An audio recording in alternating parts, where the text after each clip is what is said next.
The film opens as Harper Marlowe is staring outside the window.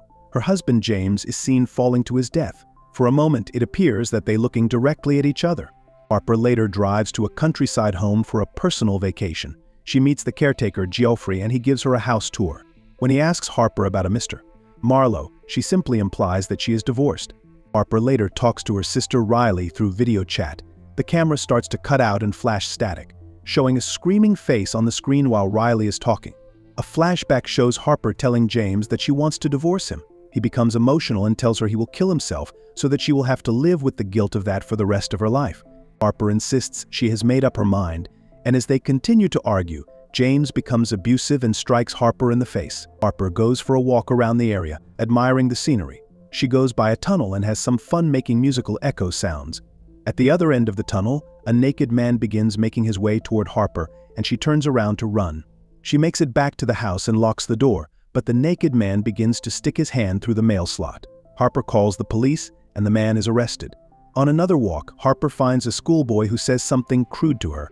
After he leaves, she speaks to the local vicar and mentions James's suicide. The vicar tells Harper that she must be feeling guilt over it and suggests that she did something to provoke James.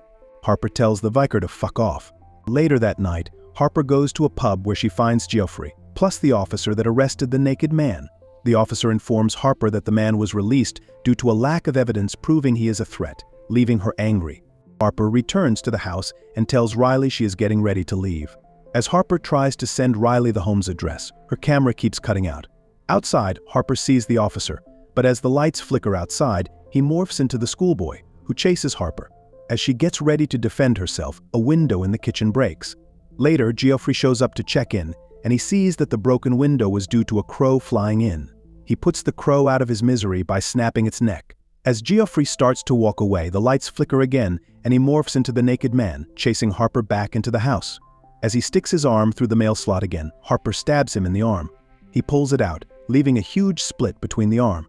Harper is then found by the schoolboy and vicar, both of whom have the arm wound.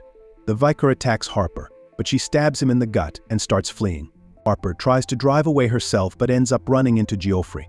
He antagonizes her further and takes her car, pursuing her as she runs, but Geoffrey crashes into a statue. Harper makes it back to the house and is found by the naked man, who has a slit open up in his body. He then proceeds to give birth to the schoolboy. Then he, in turn, gives birth to the vicar, who then gives birth to Geoffrey. Finally, James comes out. When Harper asks what he wants, he just tells her he wants her love, but she cannot give it to him. Riley arrives at the house in the morning and follows a bloody trail there. She finds Harper, who simply looks up at her and smiles.